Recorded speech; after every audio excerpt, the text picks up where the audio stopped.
Bonjour à ceux qui nous rejoignent pour cette deuxième partie de la matinale d'Info. C'est Territoire d'Info avec l'invité politique en direct à 8h. Aujourd'hui, c'est Mounir Mahjoubi. Bonjour. Bonjour. Vous êtes le secrétaire d'État chargé du numérique. On est content de vous avoir sur ce plateau pour vous interviewer. À mes côtés, Oriane Mancini de Public Sénat. Bonjour Oriane. Bonjour, et Cyril. Hervé Bonjour, Favre de La Voix du Nord. Bonjour Hervé. Mounir Mahjoubi. Cette interview sera retransmise sur les sites internet de la presse quotidienne régionale, les télés locales de France et sur TV5 Monde un peu plus tard. Merci d'être avec nous ce matin. On démarre avec la une de La Voix du Nord. Le président interpellé par les élus. C'est effectivement aujourd'hui la une de ce journal cher à Hervé Favre. Emmanuel Macron est à Roubaix. Dans quelques heures, il fera ses annonces sur la politique de la ville. L'économie numérique est au centre de cette politique. Quelle place a-t-elle dans le désenclavement des quartiers, Mounir Mahjoubi?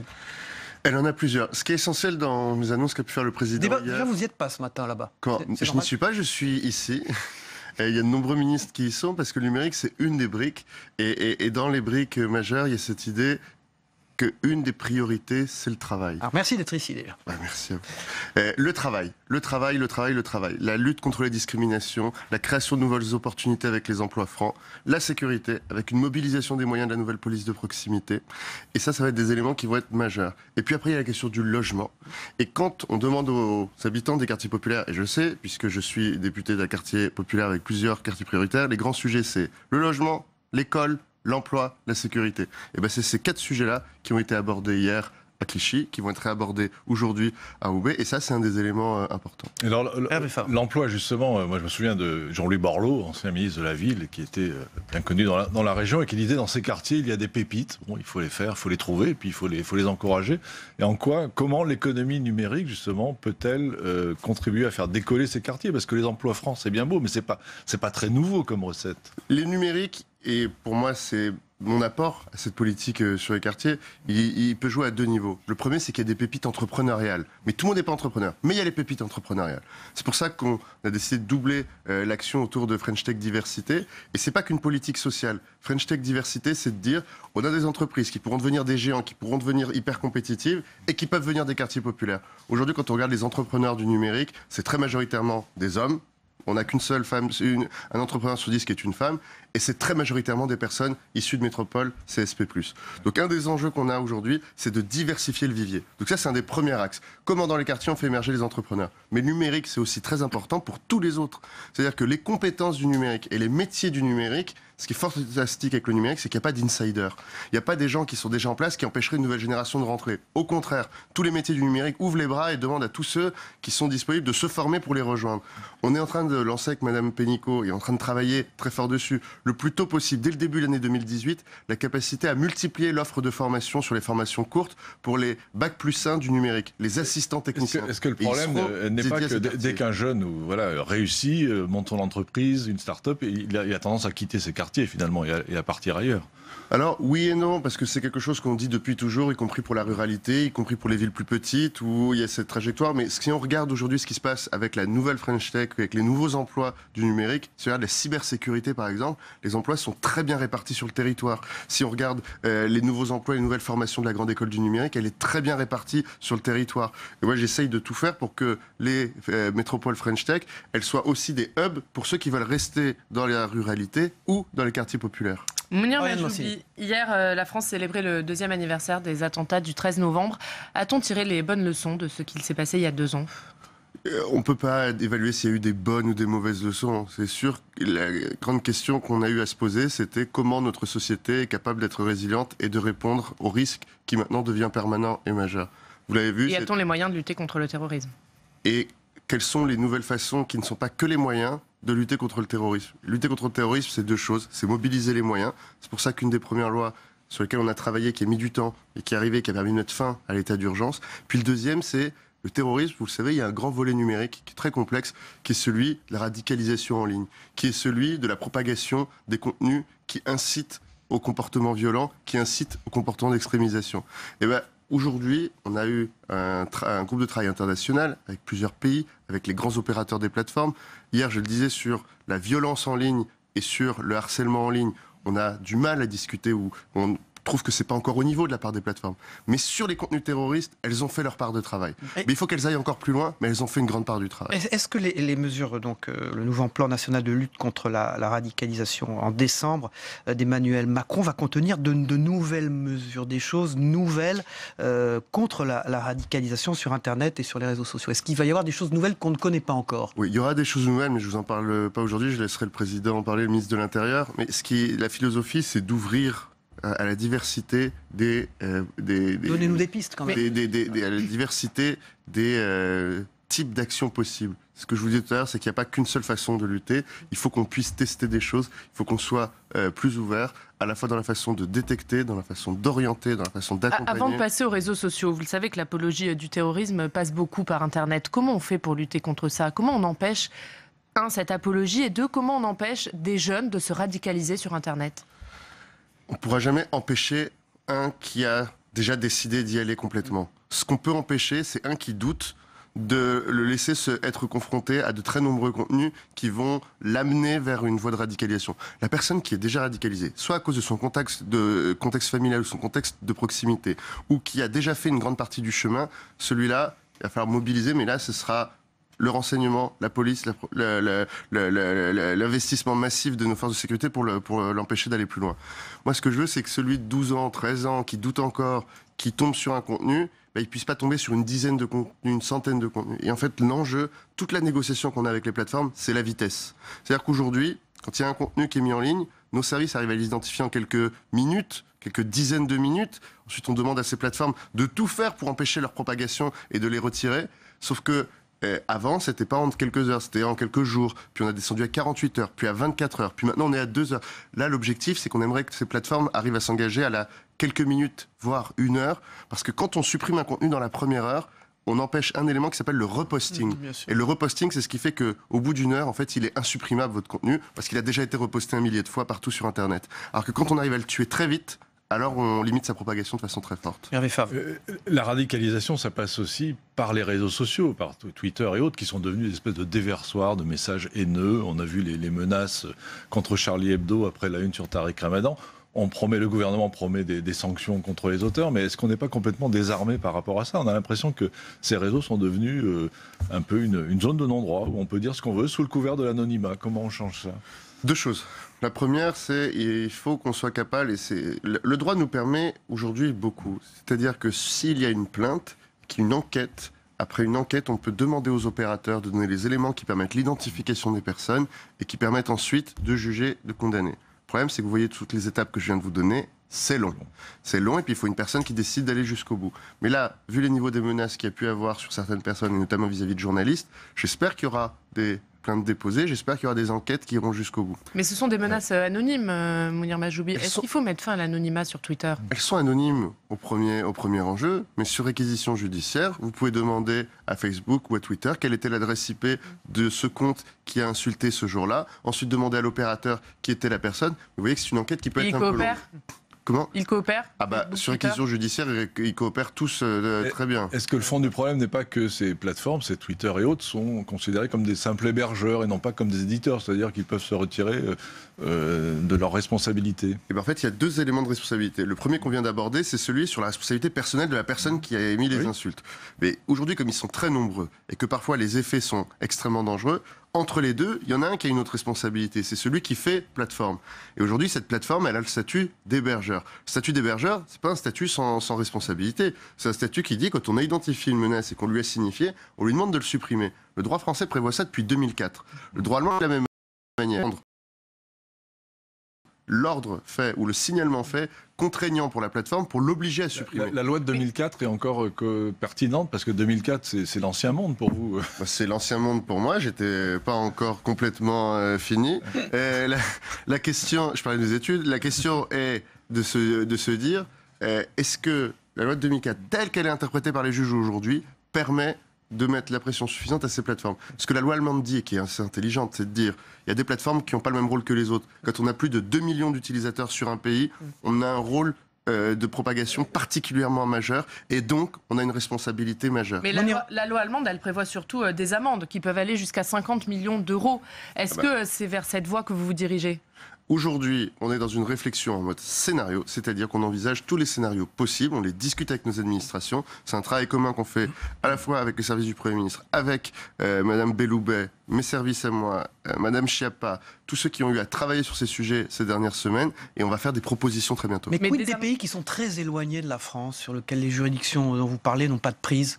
Qu'est-ce qu'on fait pour ça? Vous savez, les 3 plateformes dont on parle, elles ont des prises en France, elles sont présentes ici, elles font des chiffres d'affaires supérieurs de plusieurs milliards d'euros, elles sont là. Il n'y a aucun problème. On ne parle pas là cette fois-ci de collaboration ciblée avec les messageries, où là c'est plus compliqué parce que certaines sont hébergées dans des pays non collaboratifs. Voilà. Là, on parle des plateformes qui ont plus de 2 millions d'utilisateurs sur le territoire national. Il n'y en a pas beaucoup. Et donc celles-là, il faut qu'on puisse parler ensemble, assez franchement. Mais pourquoi ces réseaux, comme vous le soulignez récemment, réagissent dès qu'il y a un bout de sein qui est publié et pas quand il y a un message de haine qui déboule sur les réseaux? Je l'ai dit, Facebook, vous postez le moindre téton, le truc est supprimé dans la minute. Vous postez un message de haine et là ils vont vous expliquer qu'il faut du temps parce qu'il faut qu'il y ait un être humain qui puisse analyser le texte pour ça.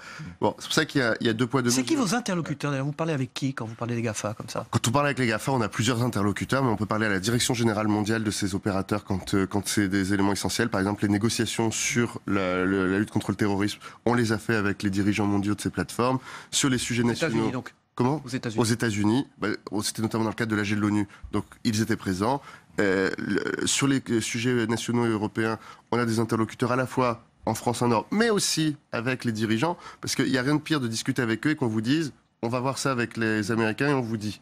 Donc autant parler directement à eux. Et donc aujourd'hui, on a un bon équilibre. La question, c'est de savoir est-ce qu'il faut modifier le droit pour pouvoir leur demander plus. Autre sujet, Mounir Majoubi, les fausses nouvelles, ce qu'on appelle communément les fake news. La Commission européenne a lancé une vaste consultation publique hier sur ce sujet. Est-ce que c'est une bonne chose? C'est une très bonne chose. J'en ai beaucoup parlé avec Maria Gabriel, la commissaire européenne au numérique. Elle veut en faire un sujet prioritaire. Aujourd'hui, vous voyez bien qu'il y a une menace sur l'information, il y a une menace sur la confiance dans l'information, et il n'y a rien de pire dans une démocratie que le doute sur le vrai, le doute sur la vérité. Et le doute sur la vérité, c'est un élément sur lequel il faut absolument que nos sociétés s'interrogent. Alors quelles sont les mesures à adopter selon vous? Alors il y en a plusieurs. Il y a déjà l'éducation. L'éducation et l'éducation. C'est-à-dire qu'il faut que très très tôt, on ait confronté les enfants à un âge très très jeune à l'analyse critique des médias. Aujourd'hui, on le fait dans l'éducation nationale sur la lecture critique des médias traditionnels, on le fait sur la lecture critique des médias en ligne. Il faut qu'on redise les choses aux enfants sur le rôle du journaliste, ce que c'est qu'un média, ce que c'est qu'une ligne éditoriale, ce que c'est qu'une source, ce que c'est qu'une source fiable. Il faut qu'on puisse le travailler activement parce qu'aujourd'hui, face aux complotistes, face aux fausses nouvelles, vous pouvez avoir des débats terribles puisque c'est ce qui caractérise le complot et la fausse nouvelle, c'est qu'il ressemble très fort à la vérité, voire même il ressemble plus à la vérité que la vérité elle-même. Alors justement sur les enfants et l'école, je voulais avoir votre opinion parce que j'ai lu Jean-Michel Blanquer dans Le Parisien hier expliquer que lui voulait pas voir d'écran finalement avant l'âge de 7 ans, qu'il fallait commencer par un enseignement plus classique. Quelle est votre position? Quel est le meilleur âge pour initier l'enfant à l'école au numérique? En fait, avant 7 ans, c'est l'idée qu'à la maternelle, il y a plein d'autres moyens de stimuler un enfant et que l'écran peut arriver plus tard. Je suis très ouvert avec ce sujet-là. Pas du tout. Et même là où on est très en accord avec Jean-Michel Blanquer, moi je ne crois pas au 100% écran. Et que je crois qu'avant 7 ans et même après 7 ans, il faut que l'outil numérique ne joue qu'un rôle à plusieurs reprises dans l'éducation de l'enfant. Mais attention, le numérique, c'est les outils, donc c'est les écrans, mais c'est aussi un sujet.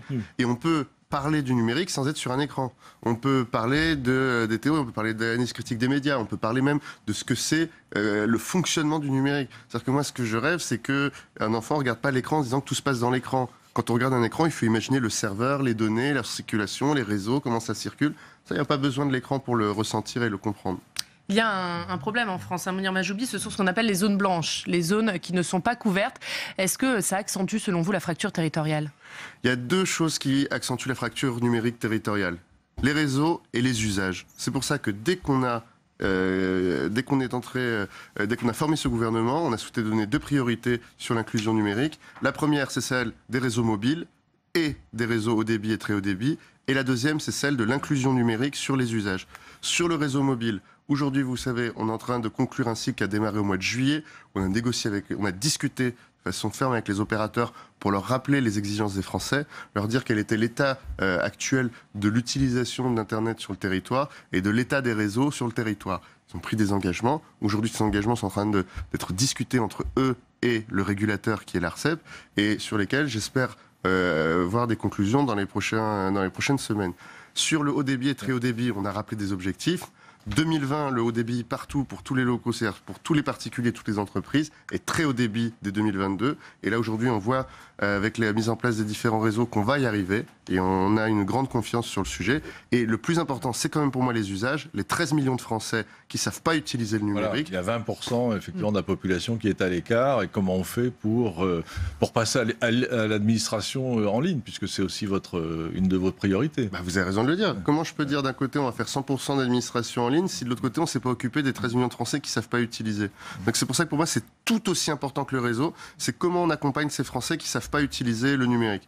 Et pour ça, on va annoncer à la prochaine conférence nationale des territoires au mois de décembre une stratégie qui a été construite avec les régions, les départements, les communes, pour se dire comment, dans le premier semestre 2018, on trouve une solution département par département pour identifier les familles, orienter les familles, financer l'inclusion. Mounir Majoubi, on va parler politique pour terminer. Christophe Castaner sera élu samedi à la tête de La République En Marche. Vous avez été élu député, vous, au mois de juin. Est-ce qu'on peut être à la fois chef de parti et secrétaire d'État chargé des relations avec le Parlement? En tout cas, ce que je peux vous dire, c'est que c'est une très bonne nouvelle que Christophe Castaner soit à la tête de ce parti. Vous savez que je l'ai soutenu. Je pense qu'il est le meilleur pour continuer ce que nous avons démarré avec ce parti, de l'innovation, toujours de l'avance, être un parti qui inspire le gouvernement, qui inspire le Parlement, et le meilleur pour faire émerger une nouvelle génération de leaders au sein de notre parti, des leaders locaux, des leaders nationaux, et il n'y a pas mieux que lui pour faire émerger les autres. Alors dans ces cas-là, est-ce qu'il doit quitter le secrétariat d'État chargé des relations avec le Parlement? C'est pas à moi de le dire, vous l'avez compris, je ne sais pas de vous mentir ou de vous dire que j'ai pas d'autres idées. C'est pas moi. Parola, ça vous intéresse pas? Non, c'est pas mon.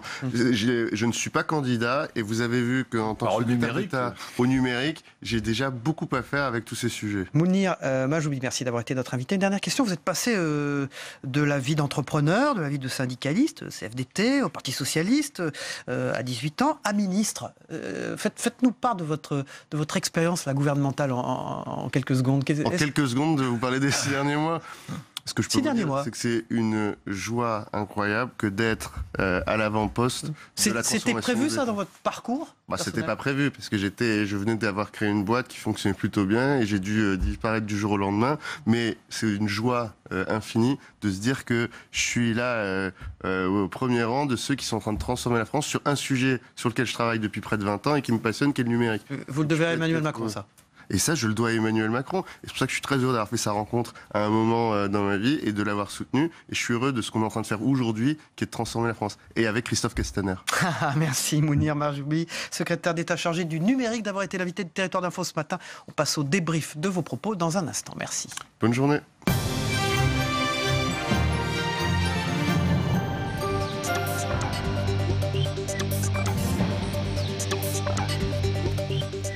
Voilà, on passe au débrief des propos de Mounir Majoubi, qui est le secrétaire d'État chargé du numérique, qui était notre invité ce matin politique sur ce plateau en direct.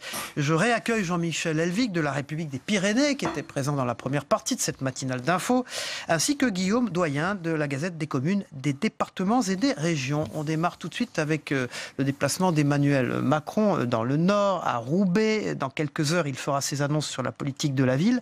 Et l'économie numérique, Jean-Michel Elvig, est au centre de cette politique. Est-ce que vous avez été convaincu par ce qu'a dit le secrétaire d'État Mounir Majoubi, qui n'est pas à Roubaix aujourd'hui, mais qui dit que, évidemment, le numérique est au centre de ce désenclavement des quartiers, comme on dit? Que j'étais convaincu ou pas, c'est une chose, mais qu'il soit convaincant, oui, il est assez convaincant.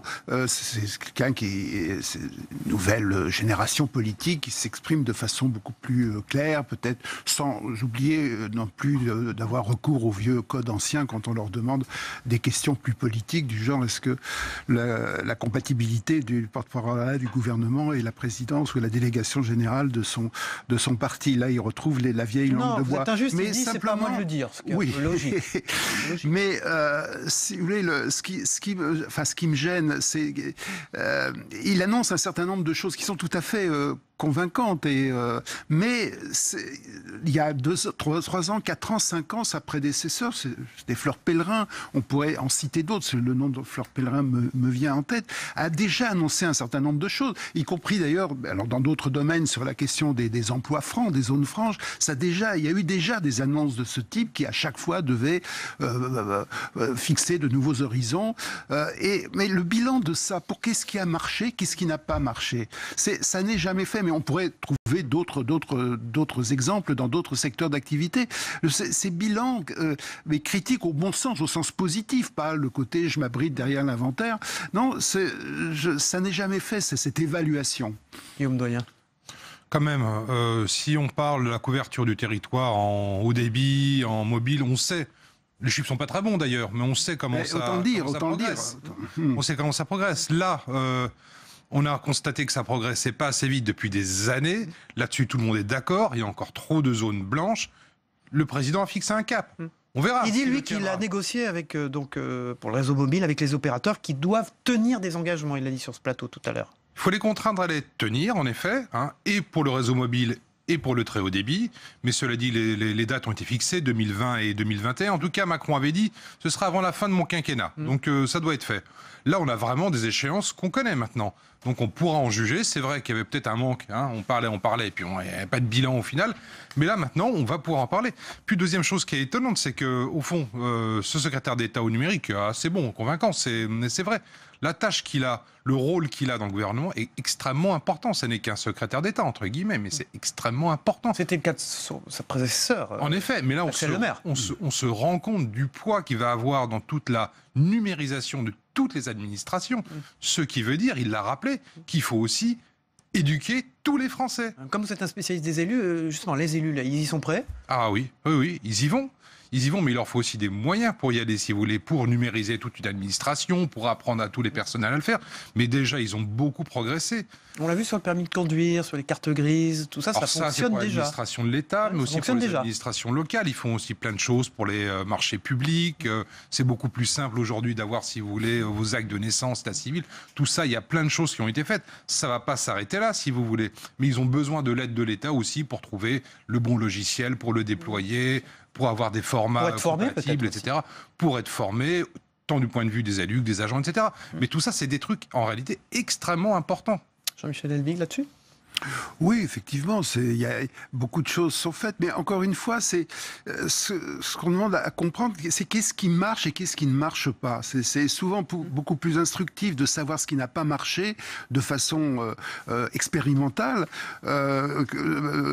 du moins si c'est traité comme tel, mais s'il s'agit de s'abriter en disant, regardez, les autres n'ont rien fait, effectivement, on est toujours dans ce jeu politique qui est insupportable, mais c'est la question de l'évaluation des politiques est quand même à tous les niveaux, et à commencer par celui-là, c'est une question quand même qui n'est pas suffisamment posée et en tous les cas appliquée. Alors, sur la lutte contre le terrorisme sur Internet, donc on avait donc ce matin le secrétaire d'État, Mounir Mahjoubi, secrétaire d'État chargé du numérique. Il dit qu'il a des conversations quand même extrêmement poussées, denses, avec les hébergeurs, avec les GAFA, comme on les appelle, à tous les niveaux. Au niveau américain, à la tête de ces GAFA, et au niveau européen aussi, Guillaume Doyen, vous l'avez entendu. Oui. Des mesures concrètes ont été prises, puisqu'on parlait de ça tout à l'heure, pour raccourcir le temps d'élimination de ces tweets ou de ces messages. Oui, il y a une chose qui m'a étonné. Très bien que nous ayons des services de sécurité chargés de les alerter. Ils doivent faire la police eux-mêmes, évidemment. C'est quand même pas à l'État de financer c'est combien de policiers et de gendarmes derrière des écrans à repérer tous les contenus suspects. C'est aussi à l'État de le faire, évidemment. Mais enfin, quand un contenu suspect arrive, il doit être retiré par Facebook, par Twitter. C'est pas admissible aujourd'hui qu'on laisse passer absolument n'importe quoi, n'importe quel propos, alors même qu'ils repèrent très vite tous les trucs de nature sexuelle. Absolument, c'est ce qu'a dit Hervé Favre d'ailleurs, et c'était vraiment bien vu. Mais en revanche, là, oh là là, ça on l'a pas vu, etc. Donc, il faut se poser la question. Deux poids, deux mesures. Est-ce que leur business ne repose pas notamment sur un espèce de filet assez souple à l'américaine, si vous voulez, où dès qu'il s'agit de sexe, on y va, mais quand il s'agit si vous voulez, de propos politiques, même scandaleux, appelant à la haine, on laisse passer. Jean-Michel Lévy. Oui, j'ai appris quelque chose. Alors, je suis peut-être le dernier à le savoir. Je ne sais pas si peut-être que vous le saviez. C'est que dans l'heure, si vous le faites pas dans l'heure qui suit, ça métastase. Ça métastase. Oui, ça, c'est très important. C'est repris et c'est plus contrôlable. C'est vrai aussi que dès que vous touchez, vous durcissez les lois, vous avez toujours des grandes âmes qui vous disent oui, mais attention, les libertés individuelles, etc. Quand le ministre de l'Éducation précédent avait lancé une campagne pour que dans les écoles on fasse des cours sur le complotisme, etc. Vous aviez des signataires, des grandes intellectuels qui ont dit mais c'est pas syndicalisme, mais c'est pas à l'État de faire la police des représentations, etc. Donc vous avez aussi ce type de résistance. Merci Jean-Michel Helvig de la République des Pyrénées et Guillaume Doyen de la Gazette des Communes d'avoir débriefé cette interview de Mounir Majoubi, le secrétaire d'État chargé du numérique, que vous pouvez retrouver sur les sites internet de la presse quotidienne régionale ce matin, qui sont nos partenaires. On va passer au Zap Monde, un résumé en quelques minutes de ce que vous devez savoir, ce qui s'est passé dans le monde ces dernières heures avec notre partenaire de TV5 Monde. On regarde ensemble ce résumé.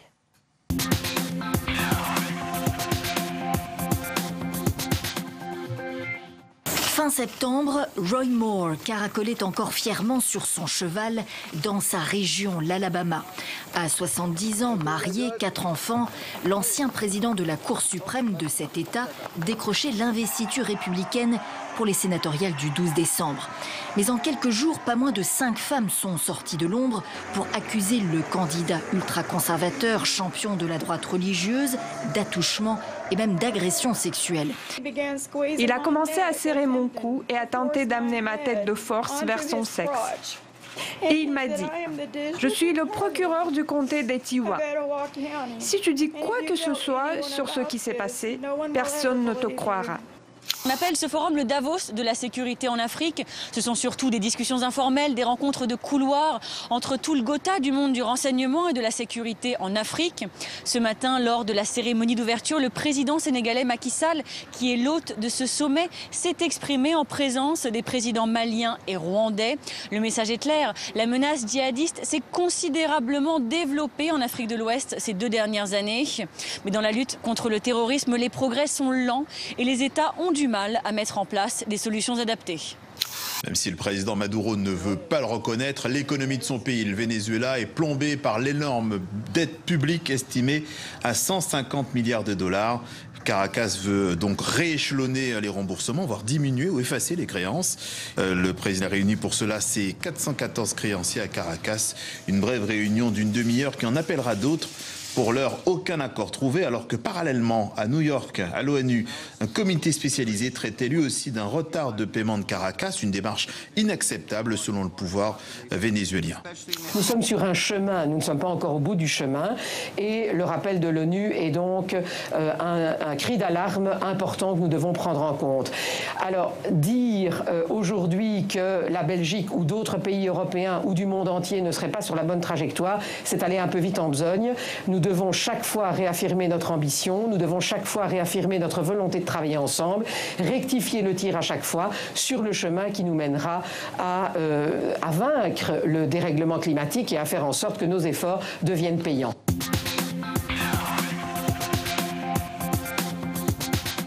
Voilà l'actualité du monde en quelques minutes avec TV5 Monde. Merci de nous avoir suivis. On se retrouve demain matin à la même heure et bonne journée à tous.